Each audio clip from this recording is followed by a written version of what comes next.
प्रेक्षकांनो, ठरलं तर मग या मालिकेचा आजचा म्हणजेच 5 डिसेंबरचा रिव्ह्यू तुम्ही ऐकत आहात. आणि आता ही सायलीबाई रात्री बेरात्रीचे स्वप्न पाहायला लागली आहे. तर सायलीला पडलंय स्वप्न आणि आज प्रियाने त्या प्रतिमा आत्याला मारायचा प्रयत्न केलाय बरं का प्रेक्षकांनो.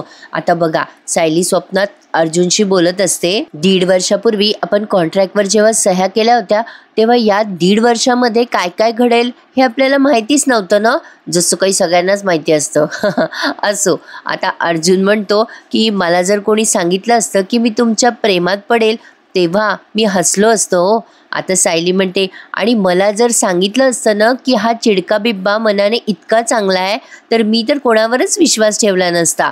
आता दोघंही एकमेकांना हसायला लागतात. आता अर्जुन ते कॉन्ट्रॅक्टचे पेपर आहे ना ते हातात घेतो, ते पेपर वाचतो आणि सायलीला म्हणतो, हे कॉन्ट्रॅक्ट आता आपल्याला काही उपयोगाचं नाही आहे, आपल्याला गरजच नाही आहे आता ह्याची, असं म्हणून ते कॉन्ट्रॅक्ट पेपर तो फाडून टाकतो. खरं तर हे त्यांनी प्रत्यक्षरित्या केलं असतं तर जास्ती चांगलं झालं असतं, पण अजून यांचं ऑफिशियली प्रपोज बाकी आहे ना.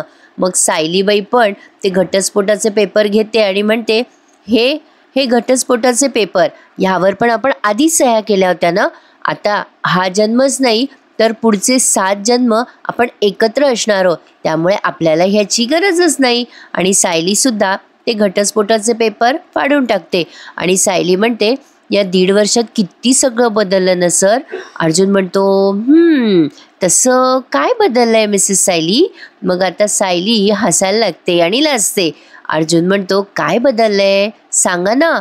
सायली हसते गोड. अर्जुन तिला असं बघत असतो, स्टेअर करत असतो. सायलीला अजून तिकडे निघून जात असते तेव्हा अर्जुन तिचा हात धरतो घट्ट आणि आता सायली म्हणते, सर सोडा ना. आता अर्जुन म्हणतो, मग सांगा ना मला काय बदललंय ते. सायली म्हणते, सोडा ना सर, असं काय करताय. आता अर्जुन तिचा हात घट्ट धरून असतो आणि सायली तो हात सोडवायचा प्रयत्न करत असते. आता हे सगळे रात्रीचे स्वप्न आहेत बरं का प्रेक्षकांनो. ती सायली स्वतःला सोडवायचा प्रयत्न करते आणि सारखी म्हणते अर्जुनला, सोडा ना सर, प्लीज सोडा ना. आणि आता हे ती मोठ्याने ओरडते झोपेत, सोडा म्हटलं ना तुम्हाला, सोडा. आता तो अर्जुन घाबरून उठतो आणि म्हणतो, अरे बापरे, काय झालं तुम्हाला, काय झालं. आता सायली गडबडते आणि म्हणते, काही नाही काही नाही. अर्जुन म्हणतो, मग ओरडताय का तुम्ही, सोडा ना सोडा ना, काय झालंय मिसेस सायली. मग आता सायली म्हणते, नाही नाही काही नाही झालं, मला असं वाटलं की तुम्ही माझी चादर खेचताय. अर्जुन गडबडतो आणि म्हणतो, नाही नाही मी काही नाही केलं बाबा, मी तर झोपलो होतो. मग आता सायली म्हणते, नाही नाही नाही तुम्ही काही केलं नाहीये, मला कदाचित भास झाला असेल किंवा स्वप्न पडलं असेल. अर्जुन आता हसतो आणि म्हणतो, हो का, बरं झोपा, आता झोपा, असं म्हणून तो सायलीला पुन्हा म्हणतो, झोपून जा. आता सायली तिची मन अशीच लाजते, हसते, मुरडते आणि आता ती झोपी जाते. आता या दोघांचा ऑफिशियल प्रपोज कधी होतंय कोणाच ठाऊक, पण आता त्या दोघांचा वाढदिवस जवळ आलाय, त्यामुळे आता कदाचित उद्या किंवा परवा आपल्याला यांच्या वाढदिवसाचा तो थरार बघायला मिळणार आहे. तर प्रेक्षकांनो, आता ही सायली अर्जुनकडे बघत बघत लाजत झोपून जाते. आणि हां, माझी तब्येत आता बरी आहे बरं का. काल सगळ्यांनी तुम्ही दिलेल्या कमेंट्सबद्दल खूप खूप धन्यवाद. यावेळेला फारच सर्दी झाली होती मला, म्हणजे आतापर्यंत इतकी सर्दी मला कधीच झाली नव्हती. एवढा त्रास झाला की विचारूच नका, पण नाव आय फील मच बेटर. तर आता इकडे हा नागराज या प्रियाला बघतोय डोकावून आणि प्रतिमा आत्या पण आहेत त्या खोलीत झोपलेल्या. आता हा नागराज मनातल्या मनात विचार करतो, ही अशी लोक माझ्याच नशिबात का येत आहेत. हिला प्रतिमा वहिनीला झोपवायला सांगितलं होतं, मारायला सांगितलं होतं, ही तर अशी झोपली आहे जसं काही प्रतिमा वहिनीने हिला अंगाई गीत गाऊन झोपवलंय. ए माठ मुली उठ ना, ए उठकी. बरं, आता हे सगळं तो नागराज मनातल्या मनात बोलतोय बरं का. आणि आता या प्रियाला एकदम जाग येते आणि आता ती नागराजला बघते दारात आणि त्याला खाणाखुणा करून सांगते, हां आता आपला प्लॅन एक्झिक्यूट करूयात, असं तिने खाणाखुणा केल्यात. आणि आता प्रतिमा त्या गाढ झोपल्यात की नाही याची खात्री केली आहे. बरं प्रेक्षकांनो, त्या उशीला कवर तर लावायचं हो, ती उशी तशीच मळकट कळकट दिसू लागली आहे. आता नागराज बाहेर लक्ष ठेवून असतो कोणी आहे का नाही आहे. प्रिया आता त्या प्रतिमा त्याच्या चेहऱ्यावर असा हात फिरवते आणि नागराजला खुणवते की ही बाई गाढ झोपलेली आहे आणि तिच्या त्या प्रतिमा त्याच्या तोंडावर तिने चक्क उशी दाबली आहे. हो बरं बघा किती सगळे फूल आहेत. म्हणजे आता त्या प्रतिमा त्या खूप तडफड करायला लागतात श्वास घेण्यासाठी आणि बाहेर नागराज लक्ष ठेवून असतो. शेवटी त्या तडफडीमध्ये त्यांचा जो हात आहे ना तो तिथे असलेल्या काचेच्या जगाला लागतोय. इकडनं नागराज तिला खुणवत असतो प्रियाला, दाब दाब अजून जोरात दाब. बाई बाई इतकी दुष्ट माणसं असतात का हो जगामध्ये. बघा ना आता ते जग खाली पडलंय आणि सगळ्या काचेचा आवाज आलाय जोरात फटकन. आता त्या आवाजाने सगळेच जागे होतात आणि प्रिया लगेच ती उशी बाजूला ठेवते आणि झोपायचं नाटक करते बघा कशी. आता प्रतिमा त्या एकदम खाडकन जाग्या होतात. खरं तर हे सगळं अविश्वसनीय आहे. आता प्रतिमा त्या हां हां करून धापा टाकायला लागतात. रविराज येतात. खरं तर तो दाबायचा थरारच त्यांनी जवळपास 5-1 मिनिटं दाखवला असेल. रविराज म्हणतात काय काय झालं प्रतिमा, अगं का का बरं ओरडलीस तू, काय झालं इथे. नागराज पण येतो पळत पळत, काय झालं वहिनी, काय झालं वहिनी. आता या प्रतिमा त्यांना कसं तरी होत असतं सफोकेशन झाल्यासारखं. त्या असं श्वास घ्यायला त्रास होतोय असं रिॲक्ट करत असतात. आता ही सुमन म्हणते अरे बापरे काय झालं वहिनी, श्वास घ्यायला त्रास होतोय का. अहो अहो डॉक्टरांना बोलवा, वहिनी पाणी देऊ का. आता सगळेचे सगळे पाणी द्यायला लागतात त्या प्रतिमा त्याला. प्रिया रविराज तिथे असलेली ते काचेचं मग बघतात रविराज आणि म्हणतात काय ग प्रतिमा हा जग कसं काय पडला. आता प्रिया म्हणते बाबा अहो मी गाढ झोपले होते हो, मला काहीतरी फुटल्याचा आवाज आला आणि मी दचकून जागी झाले हो. बघते तर काय आई, अहो अगं आई काय झालं तुला, विचित्र स्वप्न पडलं का तुला. बघा ना कशी बदमाशे प्रिया. आता अशी दाखवतीये करून सवरून नामानिराळी जसं काही मी त्यातली नाहीच आहे. आणि आता नागराज म्हणतो हो ना अरे दादा मी पण हॉलमध्येच होतो, कसला तरी फुटायचा आवाज आला म्हणून धावतच आलो इकडे, हॉलमध्ये वाचत बसलो होतो मी. रविराज म्हणतात प्रतिमा काय झालं काय झालं, आता त्रास होतोय का तुला, बोलशील का. मग आता प्रतिमा त्या म्हणतात अहो मला श्वास घेता येत नव्हता, कोणीतरी माझ्या तोंडावर उशी दाबत होतं, माझा जीव जाईल आता असं वाटत होतं मला. आता हे त्या धापा टाकत बोलत असतात. हे ऐकल्यानंतर रविराज आणि ती सुमन दोघेही घाबरतात. आता ही प्रिया मनातल्या मनात विचार करते पण गेला नाही ना हिचा जीव. 10 सेकंद जरी मिळाले असते ना मला तर हिचा नक्की जीव घेतला असता मी. प्रिया मनातल्या मनात विचार करायला लागते. म्हणजे तिची डेअरिंग एवढी वाढली आहे प्रेक्षकांनो की ती कोणाचा तरी जीव घेणार आता. आता लगेच या प्रतिमा त्या तडफड करायला लागतात. आता लगेच हे नागराज म्हणतात अगं वहिनी काय झालं, अगं वहिनी तुला भास झाला असेल, अगं कोणी नाहीये इथे आजूबाजूला. मग आता सुमन म्हणते वहिनी खरंच तुम्हाला असं वाटलं का की तुमच्या तोंडावर कोणी उशी दाबली. आता ते प्रतिमा त्या तिला असं हो म्हणतात मानेने बरं का. मग सुमन म्हणते अहो वहिनी पण इथे तर फक्त तन्वीच होती तुमच्या शेजारी. आता तर रविराजांना लगेच हे लागतं बरं का. ते म्हणतात सुमन काय बोलतेस तू, मान्य आहे मला तन्वी 1000 चुका करेल पण प्रत्येक वेळेला तिचंच नाव घ्यायची काही गरज नाहीये. अगं तन्वी मुलगी आहे प्रतिमाची, ती असं प्रतिमाला मारायचा प्रयत्न करेल का. आता लगेच नागराज पण ओरडतो आणि म्हणतो कायचे काही बोलतेस का ग सुमन, तुला काय वाटतं, अगं आपली तन्वी तिच्या आईचा जीव घेईल का. शेवटी सुमन म्हणते अहो नाही हो नाही, मला असं नव्हतं म्हणायचं, तुम्ही गैरसमज नका करून घेऊ माझ्याबाबत. अहो मला एवढंच म्हणायचं होतं की बाहेरून कोणी आलं गेलं असेल तर तन्वीला कळलं असेल ना, म्हणजे ती होती ना या खोलीमध्ये. रविराज म्हणतात काय ग तन्वी तुला काही हालचाल जाणवली का, इथं कोणी असल्याचं फील झालं का. मग प्रिया म्हणते नाही हो बाबा इथे कोणीच आलं नाही, मी गाढ झोपलेली होते आणि हे बघा उशी तर इथेच आहे. अहो कोणीच नाही आलं आणि तोंडावर उशी वगैरे मारायचा प्रयत्नच कोणी करू शकत नाही. अहो कोणी आलंच नाही हो बाबा. म्हणजे आईला ना बहुतेक स्वप्न वगैरे पडलं असावं विचित्र, हो ना आई. मग आता लगेच नागराज म्हणतो हो हो हो बरोबर बोलते तन्वी. आता लगेच ही प्रतिमा त्या असं असं कसं तरी करतात त्या. प्रिया म्हणते अगं आई तुझी अवस्था बरी नाहीये ग, तुला आगीमध्ये कोणीतरी माणूस पण दिसला होता ना, आठवतं का तुला. अगं त्या सगळ्यामुळेच तुला असं विचित्र विचित्र स्वप्न पडत असावेत बहुतेक. रविराज म्हणतात प्रतिमा मला असंच वाटतंय ग, हे सगळे तुझ्या मनाचे खेळ आहेत. अगं या खोलीमध्ये तुझ्या आणि तन्वीच्या व्यतिरिक्त कोणी नाहीये. मग रविराज म्हणतात, अगं हो वहिनी, तुझ्या मनाचे खेळ आहेत हे, भास होत आहेत तुला. आता रविराज म्हणतात, हे बघ मी ना उद्या श्रद्धाला फोन करतो, उद्या ती बघेल हे सगळं तुला काय होतंय ते. मग आता लगेच प्रिया नाटकी नाटकी बोलते आणि म्हणते, आई तू नको काळजी करूस, शांत झोप, मी आहे ना तुझ्या बाजूला. आता ती प्रतिमा त्याला अशी पाठीवरती हात फिरवते आणि त्यांना म्हणते, शांत झोप आई. आता प्रतिमा त्या झोपल्या बरं का. आणि प्रिया म्हणते, आता मी ना उद्याच जाते देवी आईकडे, नवसच बोलते मी, तिच्याकडे मागते मी की माझ्या आईला लवकरात लवकर बरं करू दे, म्हणजे लवकरात लवकर बरं वाटू दे माझ्या आईला. प्रिया काय नाटकं करते बापरे. आता नागराज लगेच म्हणतो, कंट्रोल कर तन्वी, अगं तुझ्या आईसाठी तुलाच खंबीरपणे उभं राहायचंय, असं रडून नाही चालणार बेटा. म्हणजे बघा कसले बदमाश असतात प्रेक्षकांनो. असो, पण आता हा एक मालिकेचा भाग झाला, पण आता हा सीन त्यांनी संपवलाय. आणि आता इकडे बघा, सुभेदारांच्या घरी अर्जुन सायली वाढदिवसाची तयारी जोरदार सुरू आहे. प्रतापरावांना पूर्णाई म्हणतात, काय रे बाबा प्रताप, तुझी तयारी चालू झाली की नाही, उद्या काय आहे माहिती आहे ना तुला. प्रतापराव म्हणतात, अगं मी चैतन्य आणि अश्विन तयारीला लागलो सुद्धा पूर्णाई. आणि आता हे मधुभाऊ म्हणतात, बापरे उद्याचा दिवस एवढा महत्वाचा आहे का. मग आता हे प्रतापराव म्हणतात, हो तर खूप महत्वाचा दिवस आहे. तेवढ्यात आता दरवाजावरून कल्पनाताई म्हणतात, हो प्रश्नच नाही, उद्याचा दिवस तर दणक्यात साजरा व्हायला हवा.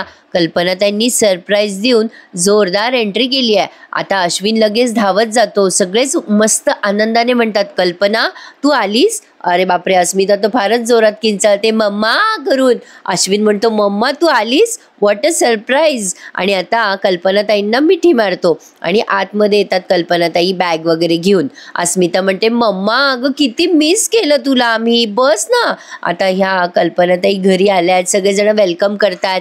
प्रतापराव म्हणतात, कल्पना किती बरं वाटलं तुला बघून ग. अगं पण मला कॉल करायचा ना, मी आलो असतो एअरपोर्टवर तुला पिकअप करायला. मग अश्विन म्हणतो, आहो डॅड, या सरप्राईजने तुमचा चेहरा कसा खुलला असता, मग मम्माने सरप्राईज दिलाय ना तुम्हाला. आणि आता सगळे हसायला लागतात, म्हणजे एक आनंदाने. आणि लगेच पुढचं सीन त्यांनी महिपत, नागराज, साक्षीचा दाखवलाय. आता हा महिपत जरा संतापलाय नागराजवर, त्याला कळलंय की प्रतिमात्याने त्याला बघितलंय. महिपत नागराजवर चिडलाय. महिपत म्हणतो, त्या अर्धवट डोक्याच्या बाईनं मला पाहिलं होतं, तुम्ही हे मला आत्ता सांगताय, मला तेव्हाच फोन का नाही केला. मग लगेच प्रिया मागून ओरडते, मी काकांना सांगितलं होतं पण ह्यांनी माझं ऐकलंच नाही. नागराज म्हणतो, ए बये, तुझं ऐकून जर याला फोन केला असता ना तर त्याच रात्री ह्याने प्रतिमा वहिनीला उडवली असती. मग आता लगेच महिपट म्हणतो, मग त्यात चुकीचं काय आहे. मग हा नागराज त्याला म्हणतो, ए बाबा भडक डोक्याचा आहेस तू, हे बरोबर नाहीये. मग साक्षी म्हणते, अण्णा अजिबात नाही, अजिबात नाही, आता अजिबात काहीही करायचं नाहीये.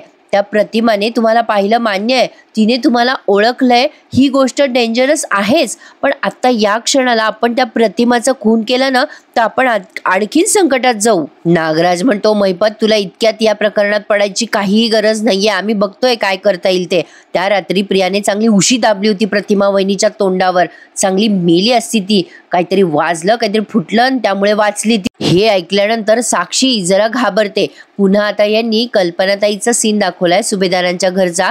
कल्पनाताई सगळ्यांना सांगतात, काल रात्री मी लगेचच फ्लाईटची तिकीट बुक केली. नाही म्हणजे मी काही विचार केलाच नव्हता यायचा, पण मी विचार केला की उद्याचा दिवस कशाला चुकवायचा, मग बुकिंग केली आणि आले निघून. प्रतापराव म्हणतात, छान कल्पना. मग आता अश्विन म्हणतो, मामाला डिस्चार्ज मिळाला म्हणून तुला जरा बरं वाटलं असेल ना. मग आता या कुसुमताई विचारतात, कल्पनाताई मामा बरे आहेत ना आता. कल्पनाताई म्हणतात, हो बरेत. नाही कुसुम तू केव्हा आलीस ग. आता कुसुम म्हणते, हे काय आहो, आत्ताच आले मी, म्हणजे मधुभाऊंचा काही पाय इथून निघत नाहीये, म्हणलं चला आपणच फेरी मारावी इकडे. आणि आता पुन्हा महिपत आणि साक्षीचा सीन दाखवलाय त्यांनी. साक्षी ओरडते आणि म्हणते, ओ गॉड, तुम्हाला कसं समजवायचं, एखाद्या व्यक्तीचा खून करणं हे प्रत्येक गोष्टीचं सोल्युशन असू शकत नाही. आता प्रिया म्हणते, ए बये, तू विलासचा खून केला ना म्हणून अडकलोय आपण या सगळ्यामध्ये, तुझे नसते सल्ले देऊ नको आम्हाला. आता साक्षी म्हणते, म्हणूनच सांगते ना तुम्हा सगळ्यांना, हे बघा 2 वर्ष झाली आहे या खुनातून मी बाहेर नाही पडू शकली आहे, आता पुन्हा कशाला खून करायचे तुम्हाला, आणि आता पुन्हा तुम्ही त्या प्रतिमाला मारायचा विचार करताय. आता तो नागराज महिपत त्या साक्षीला म्हणतो, तुझ्या बापानं ढीगभर खून केले पण तुझा बाप कधीही एकाही खोनात अडकला नाहीये. नागराज म्हणतो पण मैपत आता अडकशील तू. वहिनीमुळे अर्जुन आणि दादा तुझ्यापर्यंत पोचले ना मैपत, तर तू 100% अडकणार. हे बघ लक्षात ठेव. आता तरी वहिनी त्या स्केच आर्टिस्ट समोर जास्ती काही बोलू शकलेली नाहीये, पण दादा काही इथवर थांबणार नाहीये. दादा आता सारखा प्रयत्न करत राहणार आहे. प्रिया म्हणते हो, आजचं मरण उद्यावर गेलंय ना, इतकंच काय ते झालंय. आता नागराज म्हणतो ॲक्सिडेंटच्या वेळेला वहिनीने आपल्याला पाहिलंय का नाही पाहिलंय हे सुद्धा आपल्याला माहिती नाहीये. पण हे बघ, वहिनीने जर आपल्याला बघितलं असेल ना मैपत, तर ती म्हणजे तिला हळूहळू आठवत गेलं ना, तर तर मेलो आपण. मैपत म्हणतो हे सगळं तुम्ही मलाच विचारताय का? ती बाई तुमच्या घरात राहते ना. काय ग हे प्रिया, आधी तिचा कार्यक्रम करून आणा. मी जर का मॅटरमध्ये पडलो ना तर लई जड जाईल बरं का. प्रेक्षकांनो, यांचं असं चाललंय का? म्हणजे खून करायचा तर पहिले आप काय अर्थ आहे का प्रेक्षकांनो या बोलायला? म्हणजे मैपत जसं काही धमकीच देतोय, तुम्ही नाही केलं तर मी करून टाकेल म्हणून. आता बघा हा मैपत या सगळ्यांना म्हणतो की मी जर या मॅटरमध्ये पडलो तर तुम्हा सगळ्यांना महागात जाईल. मग साक्षी म्हणते अण्णा, साधं रेस्टॉरंटचं स्वप्न बघितलं होतं मी, आणि ते साधं स्वप्न मला इतकं हाताबाहेर जाईल असं वाटलं पण नव्हतं. असं कसं काय होऊ शकतं अण्णा? आता साक्षी, मैपत, प्रिया सगळ्यांचेच धाबे दणाणलेत. आता हे काहीतरी मोठा डिसिजन घेणार हे दिसतंय प्रेक्षकांनो. पण आता काय काय घडतंय मालिकेत हे बघणं इंटरेस्टिंग ठरणार आहे. कारण आता मध्येच त्यांनी सायली अर्जुनचा वाढदिवस काय दाखवला, आता ती सायली तिथे चक्कर येऊन काय पडणार आहे, आणि आता कल्पना त्यांना कॉन्ट्रॅक्टचे पेपर मिळणार आहे. यांचं सगळं कॉन्ट्रॅक्ट मॅरेजचं सत्य बाहेर येणार आहे. प्रियाला पेपर कसे सापडणार आहे? बापरे बाप, सगळंच कन्फ्युजन आहे. पण आता इकडे बघा, सुभेदारांच्या घरचं सीन दाखवलाय. विमल म्हणते वहिनी तुमच्यासाठी कॉफी करते हां. मग आता कल्पनाताई म्हणतात अगं विमल, मी बँगलोरला ना ही एक गोष्ट खूप मिस केली, आपल्या घरची कॉफी. अस्मिता म्हणते अगं मम्मा, तू काय फक्त बँगलोरवरून कॉफी पिण्यासाठी आली आहेस का आपल्या घरी? मग कल्पना म्हणते नाही ग वेडाबाई, अर्जुनचा वाढदिवस आहे ना. अश्विन म्हणतो मम्मा हळू बोल. कल्पनाताई म्हणतात म्हणून आले मी. मधुभाऊ म्हणतात अरे वा, म्हणजे उद्या जावई बापूंचा सुद्धा वाढदिवस असतो का? मग आता हे प्रतापराव म्हणतात हो मधुभाऊ, आमच्या लेकाचा आणि तुमच्या लेकीचा एकाच दिवस वाढदिवस असतो. हा विलक्षण योगायोग आहे बघा. मग आता हा चैतन्य म्हणतो एक दिन में डबल धमाका, आता खूप एन्जॉय करायचंय आपण सगळ्यांनी. मग आता कल्पनाताई म्हणतात अगं कुसुम, आता जाऊ नकोस हां, इथेच थांब. अगं आज रात्री 12 वाजता आपण दोघांचा वाढदिवस साजरा करणार आहोत केक कापून. आता ही कुसुम म्हणते हो का नाही, नक्की थांबेल मी. आता प्रतापराव म्हणतात मधुभाऊ, आता यावर्षी तुम्ही इथे आहात ना, तर सायलीचा आनंद द्विगुणित होणार आहे बरं का, दुप्पट होणार आहे. मग चैतन्य म्हणतो हे बघा, आपण त्या दोघांना कळू नाही द्यायचं आणि असं मस्त सेलिब्रेशन करू की ते दोघे जण बघतच राहतील. आता ही अस्मिता म्हणते ए शाण्या, हे तू लक्षात ठेव नाही तर त्यांच्या टीममध्ये चालला जाशील. चैतन्य म्हणतो नाही अजिबात नाही, यावेळेला मी तुमच्या टीमकडनं खेळणार आहे. आता तेवढ्यात हा चैतन्य जे बोलतोय ते अर्जुन अर्धवट ऐकतो. वरून येत असतात अर्जुन सायली बेडरूममधनं, आणि अर्जुन म्हणतो कसली टीम? आता सगळे गडबडून जातात. मग चैतन्य म्हणतो अरे काही नाही रे, क्रिकेटच्या टीमबद्दल बोलत होतो आम्ही. बापरे प्रेक्षकांनो, आजचा एपिसोड जरा मोठाच दाखवला त्यांनी. एखादा लाईक करायला विसरू नका आणि चॅनलला आवर्जून सबस्क्राईब करा. आता सायली कल्पनाताईंना बघते आणि मोठ्याने ओरडते आई, आणि आता खाली धावत येते आणि त्यांना मिठी मारते. आता सायली विचारते कशा आहात आई तुम्ही? कल्पनाताई म्हणतात मस्त बेटा, तू कशी आहेस? मग अर्जुन येतो आणि धावत बिलकतो त्यांना आणि म्हणतो मम्मा कधी आलीस तू? आम्हाला कळलंच नाही ग. कल्पनाताई म्हणतात अरे आत्ता मगाशी आले. मग आता अर्जुन म्हणतो अगं किती मिस केलं आम्ही तुला. सायली म्हणते आई खरंच आम्हाला तुमची खूप आठवण येत होती. कल्पनाताई गंमत करतात आणि म्हणतात अगं बाई हो का, म्हणूनच मला बँगलोरमध्ये सारखे ठसके लागत होते. सगळे हसायला लागतात. आता अर्जुन म्हणतो मम्मा तू बस, मी आणि चैतन्य बाहेर गार्डनमध्ये जरा काम करायचंय आम्हाला. मग आता चैतन्य म्हणतो कसलं काम करायचंय रे अर्जुन? आता अर्जुन त्याला काहीतरी खाणाखुणा करतो की अरे ते देसाई केसवरचं काम नाही का करायचंय, अजून याची कोंबडी त्या प्रपोजवरच अडकली आहे बहुतेक, म्हणून हा चैतन्याला बाहेर घेऊन गेला असावा. बघूयात उद्या काय दाखवतायत ते. आता अर्जुन आणि चैतन्य बाहेर चालले जातात गार्डनमध्ये. मग आता सायली म्हणते, आई बसा हं, मी तुमच्यासाठी काहीतरी खायला करते. आता यांना सगळ्यांना बर्थडेचं प्लॅनिंग करायचंय, त्यामुळे अर्जुन आणि सायली यांना तिथे आसपास नकोय. आता सगळेजण एकमेकांकडे बघायला लागतात, एकमेकांना खाणाखुणा करायला लागतात. आता सायली म्हणते, पूर्णाजी आज कुसुमताई मला नाही मधुभाऊंना भेटायला आली आहे. म्हणजे आता या पूर्णाजी म्हणतात, अगं सायली तू कुसुमशी गप्पा मार ना. म्हणून सायली म्हणते, अहो पूर्णाजी कुसुमताई मधुभाऊंना भेटायला आली आज, मला नाही. मग आता मधुभाऊ म्हणतात, मला काही तिच्याशी गप्पा नाही मारायच्यात. पण सायली म्हणते, का हो मधुभाऊ काय झालं, तुम्ही कुसुमताईवर रागवलायत का? आता मधुभाऊ म्हणतात, अगं नाही ग सायली, तसं काही नाहीये, म्हणजे मला ना जरा माझ्या खोलीत जाऊन आराम करायचा आहे असं मला म्हणायचं होतं. आता यांना बर्थडेचं प्लॅनिंग करायचंय म्हणून सायलीला कटवतायत हे सगळेजण, एकमेकांना खाणाखुणा करतायत. अश्विन कुसुमताईला खुणवतो की तुम्हीच जा इथून. मग आता कुसुमताई म्हणते, अगं सायली चल आपण खोलीत जाऊया तुझ्या. मधुभाऊ तुम्ही आराम करा हं. सायली म्हणते, अगं कुसुमताई असं काय करतेस, आई आत्ताच आल्या ना, त्यांना काहीतरी खायला करते ना. आता मात्र सगळ्यांना पेच पडलाय की सायलीला इथून कटवायचं कसं, आणि सगळेजण एकमेकांकडे बघायला लागतात. तर आता प्रेक्षकांनो हा एपिसोड त्यांनी इथेच संपवलाय.